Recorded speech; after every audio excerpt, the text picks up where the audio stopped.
Selanjutnya kita mau berbicara tentang kaca plan paralel. Maksudnya adalah di sini ada suatu medium, kemudian dilapisi kaca atau melewati kaca.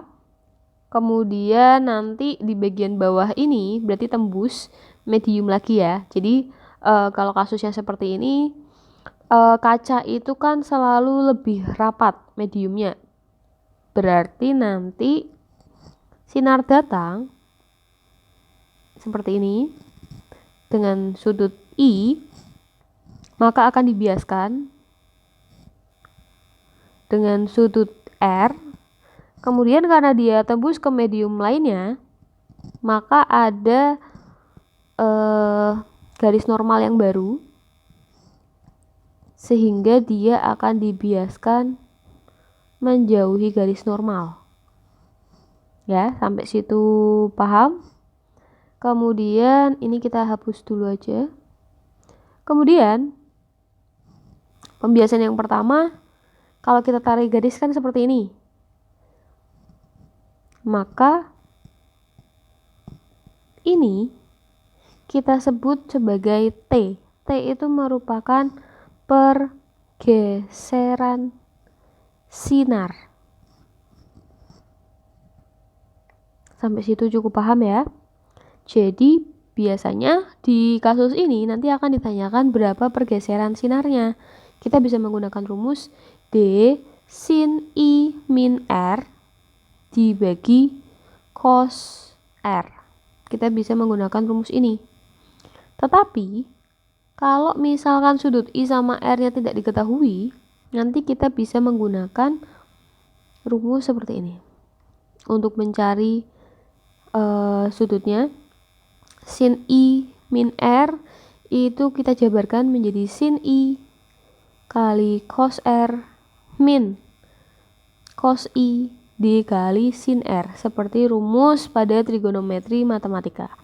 Jadi dua rumus ini kita pegang, nanti bisa kita gunakan.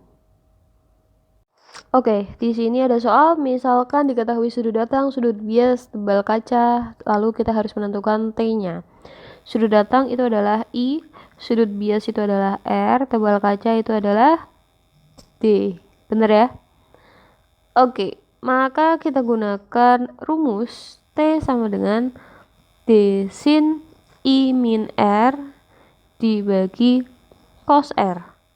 D-nya adalah 5 sin 74 dikurangi 37 dibagi cos 37 sama dengan 5 sin 37 dibagi cos 37. Maka 5 sin 37 itu sama dengan 3/5. Cos 37 itu adalah 4/8. Sama dengan ini bisa kita coret ya, 3 dikali 8/4. Coret 2 berarti 6. Benar gak?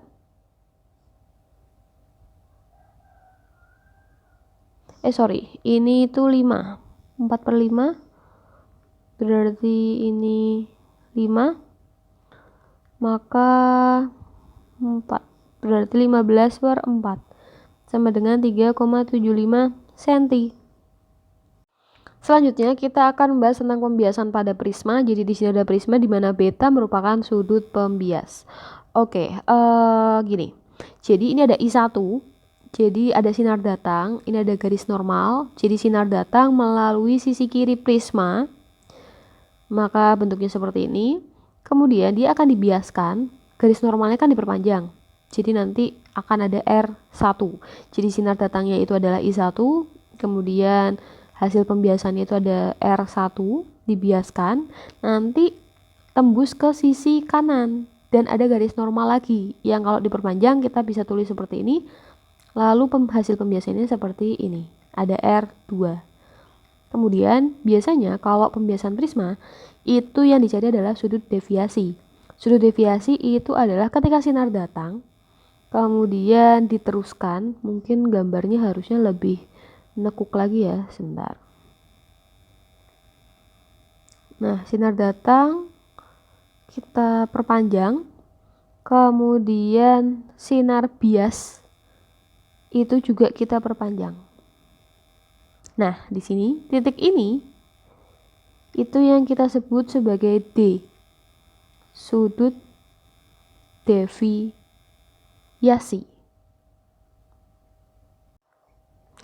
Oke, jadi nanti sudutnya tuh yang ini ya. Nah, kemudian kalau jadi ada dua kasus, kalau misalkan yang ditanyakan adalah sudut deviasi yang umum tanpa minimum, maka kita menggunakan rumus deviasi sama dengan I1 ditambah R2 dikurangi sudut pembiasnya. Lalu kalau misalkan yang ditanyakan adalah sudut pembias, berarti rumusnya adalah I2 ditambah R1. Seperti ini. Tapi kalau misalkan yang ditanyakan adalah sudut deviasi dengan minimum, maka kita bisa tuliskan B kurang dari 15 derajat atau B lebih dari 15 derajat. Ada dua klausa di mana deviasi minimum sama dengan NP dibagi NM min 1 dikali beta. Sedangkan kalau lebih dari 15 derajat, maka NP, NM sama dengan sin setengah beta plus D minimum dibagi sin setengah beta. Untuk NP itu adalah indeks bias prisma.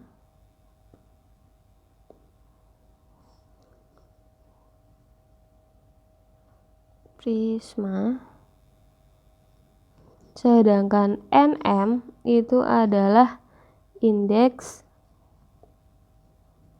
bias mediumnya. Jadi tergantung medium prismanya itu diletakkan di medium apa, seperti itu. Kemudian kalau misalkan kalian mau cari I1 atau R1 ataupun I2 sampai R2, kalian bisa gunakan hukum Snelliusnya.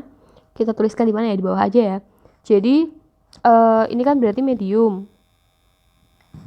Lalu yang ini adalah prismanya ya. Berarti misalkan sin I1 dibagi sin R1 sama dengan I1 kan dari medium ya, berarti kita balik N prisma dibagi N medium.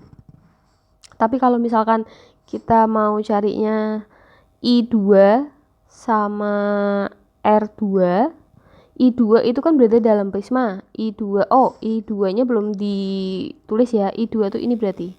Ini adalah I2 karena sinar datang yang kedua. Berarti itu berada di dalam prisma. Kalau di dalam prisma berarti kita balik N medium dulu dibagi N prisma. Nah, kita bisa menggunakan rumus ini. Selanjutnya, misalkan ini ada contoh soal nomor 4. Sebuah prisma dengan sudut pembias. Sudut pembias itu berarti betanya itu adalah 10 derajat. NP-nya itu adalah 1,5, indeks prisma ya, tentukan deviasi minimum. Oke, deviasi minimum berarti kita menggunakan rumus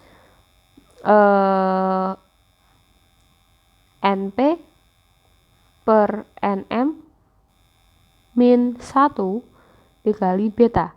Nah, NM kan tidak diketahui di soal, berarti dianggap N udara bernilai 1. Maka 1,5 dibagi 1 min 1 dikali 10. Berarti 0,5 dikali 10 berarti 5 derajat. Ini adalah jawabannya. Oke, selanjutnya ada soal lagi. Jadi sebuah prisma memiliki sudut pembias berarti beta itu adalah 30. Sudut datang I-nya itu adalah 25 derajat. Berarti I1 ya. Lalu yang A, sudut deviasi minimum. Oke, jadi kalau sudut deviasi minimum ada syarat deviasi minimum. Syarat deviasi minimum ketika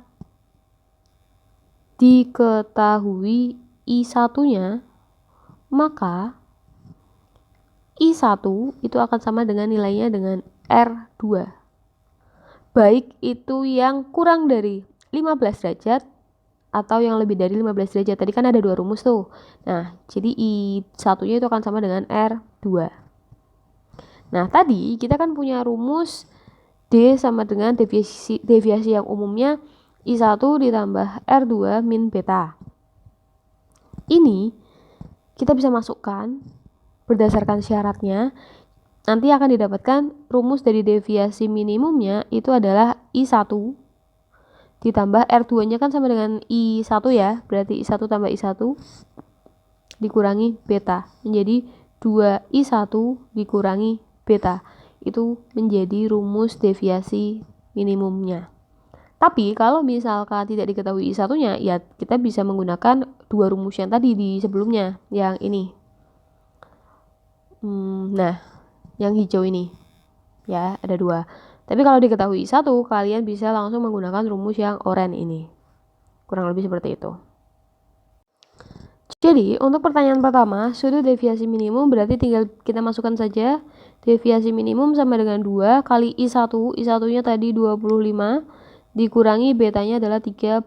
Berarti 50 dikurangi 30 sama dengan 20 derajat. Itu untuk yang A. Kemudian untuk yang B, indeks bias prisma. Oke, indeks bias prisma berarti NP ya. Tapi kita tahu sudut pembiasnya 30 derajat, berarti lebih dari 15. Berarti kita bisa menggunakan rumus yang NP. Kita tulis dulu aja biar tidak bingung. Betanya itu lebih dari 15 derajat. NP per NM sama dengan sin setengah beta plus D minimum dibagi sin setengah beta. Mediumnya kita anggap udara berarti 1 sama dengan sin setengah betanya 30, minimumnya deviasi minimumnya 20 tadi sudah kita cari, dibagi sin setengah kali 30.